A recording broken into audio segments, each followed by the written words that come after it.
Bonjour tout le monde, j'espère que vous allez bien, j'espère que vous vous portez bien. Nous sommes le 8 novembre 2022 et j'espère que vous avez bien commencé cette journée. Nous allons commencer cette journée par un commentaire, une analyse sur une séquence qui a suscité le buzz depuis hier sur les réseaux sociaux, une séquence au cours de laquelle nous voyons une embrassade chaleureuse entre le président français Emmanuel Macron et le président algérien Abdelmadjid Tebboune en marge des travaux de la COP27, qui est la conférence des Nations Unies sur les changements climatiques, qui avait commencé entre le 6 et le 7, hier le 7 novembre 2022, qui s'est terminé hier. Bon, c'est pas terminé hier, les chefs d'État ont commencé à quitter l'Égypte depuis hier.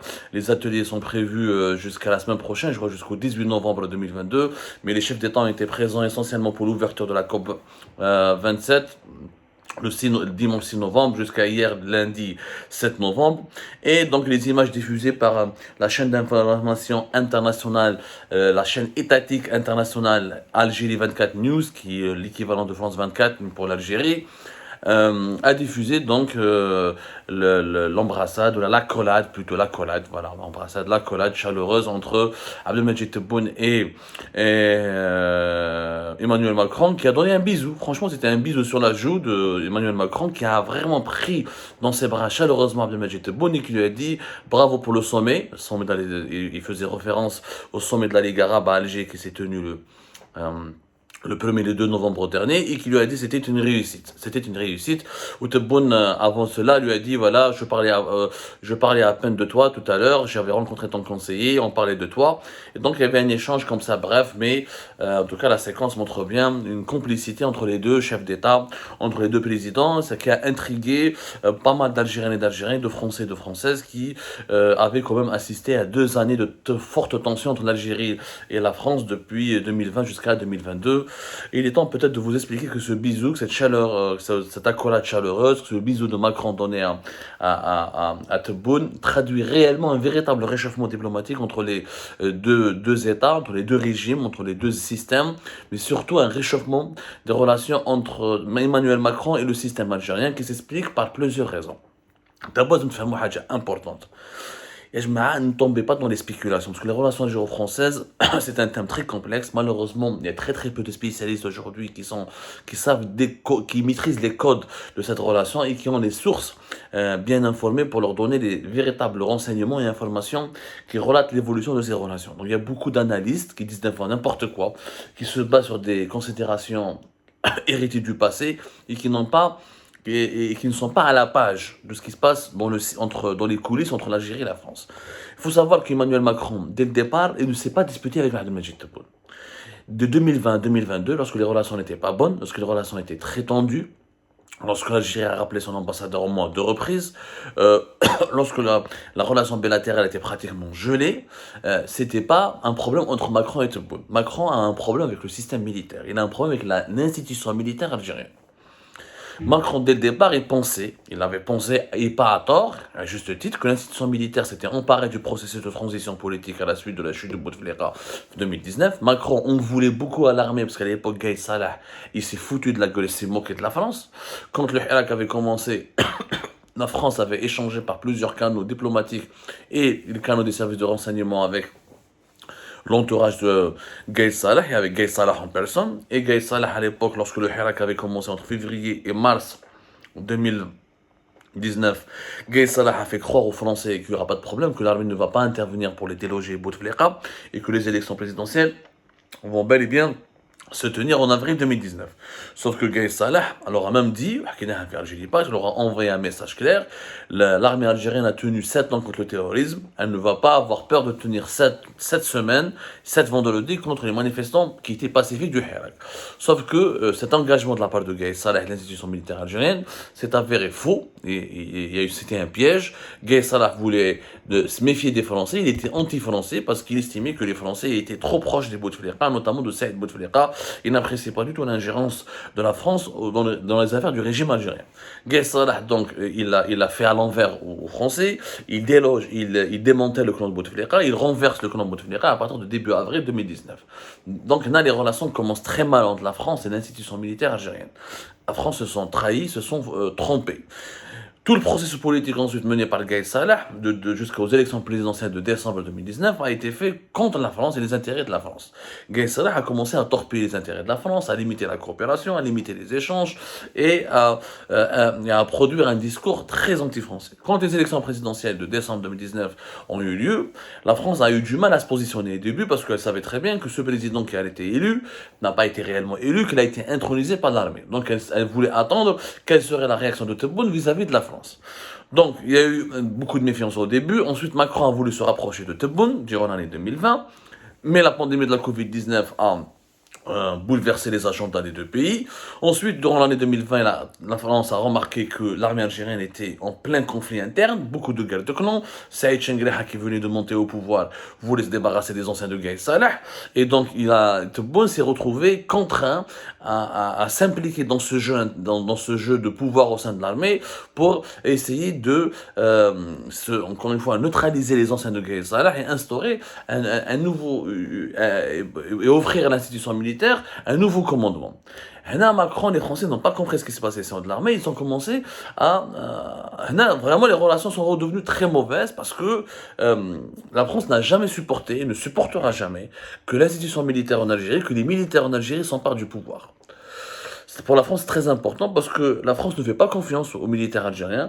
Elle sait très bien qu'il y a beaucoup de clans au sein de l'armée algérienne, que c'est très difficile de maintenir l'équilibre entre ces clans. Et elle sait très bien que chaque clan il a des intérêts différents et que c'est très difficile d'avoir des interlocuteurs stables et légitimes avec l'institution militaire. C'est pour ça qu'elle préfère toujours avoir un président civil. C'est pour ça qu'elle a toujours soutenu Bouteflika. Et c'est pour ça qu'elle a voulu dès le départ soutenir Tebboune. Parce qu'elle peut dire le moins pire, c'est d'avoir un président civil, mais qui a au moins beaucoup de pouvoir entre ses mains, avec lequel on peut au moins dialoguer, traiter et négocier pour prendre des décisions sérieuses. Alors qu'avec les militaires, on ne sait pas qui dirige, est-ce que c'est tel général, il y a plusieurs clans, plusieurs chefs de légion, plusieurs généraux, plusieurs sensibilités, et c'est compliqué de prendre des décisions. De 2020 à 2021, fin 2021, il y a eu beaucoup de problèmes. Pourquoi?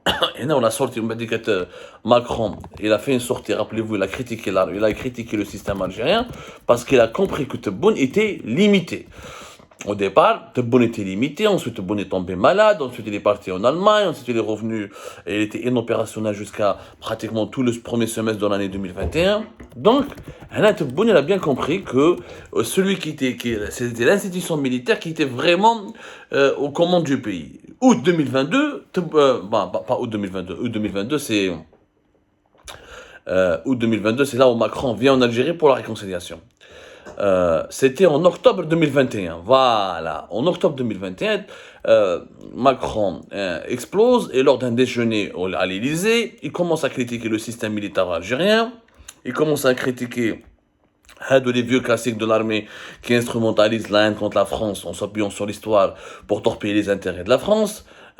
Il fait, rappelez-vous, il y aura vraiment, rappelez-vous de ce qui a été dit par Emmanuel Macron en octobre 2021. C'était des propos très très très durs où il a dit que carrément que Tebboune était victime de ce système militaire algérien, qui ne le laissait pas travailler tranquillement, qui ne le laissait pas vraiment évoluer dans le bon sens. Voilà, le système algérien il est fatigué. Je ne parle pas de la société algérienne dans ses profondeurs, mais du système politico-militaire qui s'est construit sur cette rente mémorielle. On voit que le système algérien est fatigué. Le Hirak l'a fragilisé. J'ai un bon dialogue avec le président Tebboune, mais je vois qu'il est pris dans un système qui est très dur. Voilà. Est-ce que vous avez bien compris? C'est-à-dire, la situation à l'époque, en octobre 2021, Macron voulait absolument bousculer le régime algérien en leur disant « Je ne veux pas traiter avec l'armée, je ne veux pas traiter avec les militaires, je n'accepte pas, je ne leur reconnais pas une légitimité politique. Je veux traiter avec uniquement Tebboune ou avec un président que vous choisissez une fois pour toutes, mais qui doit avoir la légitimité et le véritable pouvoir de décider. » Macron très l'équation algérienne. Parce qu'il sentait réellement que jusqu'à octobre 2021, que Tebboune, qui était encore malade, qui s'était pas encore rétabli, qui se rétablissait en tout cas difficilement de son infection aux formes les plus graves, de la Covid-19, qu'il partageait beaucoup son pouvoir avec Saïd Chengreha, l'institution militaire, que les hauts conseils de sécurité étaient toujours dominés par les composantes militaires du régime algérien, et que ça a inquiété la France parce qu'elle savait très bien et pertinemment qu'elle ne pourrait pas avancer avec l'Algérie tant qu'il n'y a pas un seul centre de décision, qui doit être un pouvoir civil. 2022, Tebboune se remet de sa maladie, reprend de la vigueur, s'impose petit à petit, jusqu'à cette célébration de 60 ans de l'indépendance du pays, où Tebboune organise des grands événements, et durant toute l'année 2022, ses déplacements à l'étranger, en Turquie, au Qatar, au Koweït, en Égypte, où Tebboune s'impose sur la scène politique, il envoie un message clair à Paris et à la France, c'est lui le décideur, c'est bon, sa maladie, les effets de sa maladie ont été jugulés, ont été contrôlés, avec l'armée, Saïd Chengriha, il y a une alliance solide, l'armée ne se mêle pas de mes affaires, des affaires du gouvernement, elle ne se mêle pas de la nomination des ministres, il n'y a pas de vice-ministre de la Défense nationale qui est militaire, il n'y a qu'un ministre de la Défense nationale, si Abdelmajid Tebboune c'est un civil. Là, les rapports ont commencé à s'améliorer avec Macron.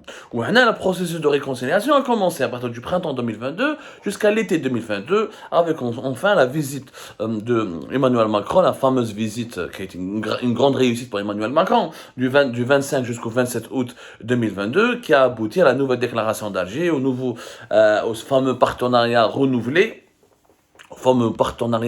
entre les deux pays. Et ensuite, il y a eu la visite en octobre d'Elisabeth Borne, la première ministre française. Et là, on assiste à une véritable lune de miel entre Alger et Paris. Pour la simple raison que Paris a eu les garanties et elle a obtenu ce qu'elle voulait, c'est-à-dire traiter avec un pouvoir civil, qui décide, qui a une grande marge de manœuvre pour décider. Ensuite, les militaires algériens ont abandonné leurs sentiments anti-français qui avaient été construits à l'époque de Gaye Salah et qui s'étaient propagés durant l'année 2020 et 2021. Ils ont accepté de traiter avec la France. C'est pour ça qu'il y a eu cette fameuse réunion du 26 août 2022 à la résidence présidentielle de Zerda, la première réunion historique publique entre des responsables militaires et sécuritaires français avec des responsables militaires et sécuritaires algériens. Donc officiellement, l'institution militaire algérienne soutient Tebboune, le porte au pouvoir, et l'institution militaire algérienne a démontré à la France qu'elle ne sera plus dans cette posture anti-française et qu'elle ne sait pas. Et en plus, ce qui a énervé le plus Emmanuel Macron, c'est qu'il faut le dire, c'est que durant l'année 2020 et 2021, l'armée algérienne a imposé à Tebboune de se rapprocher énormément de la Russie. Là, le rapprochement avec la Russie de Vladimir Poutine, la participation à plusieurs exercices militaires, la construction d'une nouvelle alliance militaire beaucoup plus forte qu'avant avec la Russie de Vladimir Poutine a beaucoup énervé la France. L'intervention de l'Algérie en faveur de la Russie au Mali, les milices Wagner qui passaient par Alger, ensuite le grand sud du pays, Tamanrasset et Adrar ou la Tinzawatin pour aller jusqu'au nord du Mali, ça a énervé beaucoup les Français. Et ça, c'était pas une idée de Tebboune. Ça a été beaucoup plus l'idée de Schengen et des militaires algériens. C'est ce qui a aggravé l'hostilité de la France, c'est ce qui a provoqué un lobbying français très important pour essayer de déstabiliser le régime algérien, le mettre sous pression, afin qu'il s'éloigne de la Russie de Vladimir Poutine. Et ça a réussi. Ça a réussi, processus de négociation. En fait, ce qui a vraiment, et je le dis, je sais pas pour lui, je jette pas des fleurs, je lui tresse pas des lauriers, je rapporte des faits. La montée au crescendo au pouvoir de Mohamed Jebbar, le général-major Mohamed Jebbar, qui a d'excellents contacts à Paris, qui a un carnet d'adresses bien fourni à Paris, qui connaît très bien les responsables politiques et militaires français, et le recul un petit peu du pouvoir de Chengreha, au détriment de la montée en crescendo du pouvoir de Mohamed Jebbar, a rééquilibré un petit peu les pôles de décision au sein de l'armée algérienne, et le clan Chengreha commence à partager en ce moment le pouvoir avec le clan Mohamed Jebbar, qui est le clan du général Taufer, et le clan du général Taufer, les anciens du DRS, parce que Mohamed Jebbar, c'est quoi? C'est le disciple, c'est l'un des visages du règne absolu du général Taufer à la tête du DRS depuis les années 90 jusqu'à 2015. La DCSA, qui a été dirigée de 95 à 2013 par Mohamed Jebbar, faisait partie du DRS d'un général Taufer. Et Mohamed Jebbar était l'un des collaborateurs les plus proches du général Taufer. Ce clan est beaucoup plus intelligent, beaucoup moins brutal, beaucoup plus diplomate, beaucoup plus enclin à négocier avec Paris. Il est beaucoup plus conscient de l'importance d'un axe, d'une bonne coopération, d'une importance coopération stratégique avec la France, avec Paris. Il est conscient aussi que l'Algérie ne peut pas être dans le giron russe, parce que vu le rapprochement, vu la proximité géographique, historique et économique avec les pays de l'Union européenne, notamment de la France, l'Algérie a toujours intérêt à conserver de bonnes relations avec la France, d'autant plus que l'Algérie a profité aussi, et je vais développer tout à l'heure dans une autre émission, de la mise-entente qu'il y a entre Rabat et Paris, entre le Maroc et la France. L'Algérie a profité de cette brèche pour essayer de construire une alliance solide avec la France. C'est ce qui a été fait. Le clan de Chenguereha a reculé, a compris que, voilà, que son influence sur la politique internationale du pays, elle était contre-productive. Tebboune a compris qu'il ne pouvait pas aller dans un seul sens vers la Russie de Vladimir Poutine, il lui faut le soutien de la France, s'il veut garantir la sécurité et la stabilité du pays.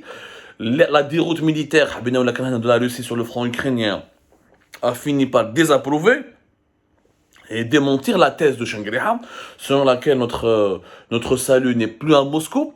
Enfin, Shangri-La pensait que le salut du régime algérien était à Moscou, mais Hanna Djebbar a convaincu Tebboune que le salut de l'Algérie n'est pas à Moscou, que le salut de l'Algérie est aussi en Occident, notamment à Paris. Le seul pays occidental qui peut soutenir le régime algérien, qui peut le protéger, qui peut faire alliance avec lui, qui a beaucoup d'intérêt avec lui, c'est Paris, c'est la France. Pour la France, on a Amir Khatara, pour Emmanuel Macron, la France, l'Algérie est une question interne, est une question très importante. Nous reviendrons dans une prochaine émission sur les raisons qui ont amené Emmanuel Macron à ménager le régime algérien, à l'adouber et à construire une autre alliance, parce que là c'est très long, il y a beaucoup de raisons. Le dossier de l'immigration, le dossier du Mali, mais aussi le dossier du Maroc.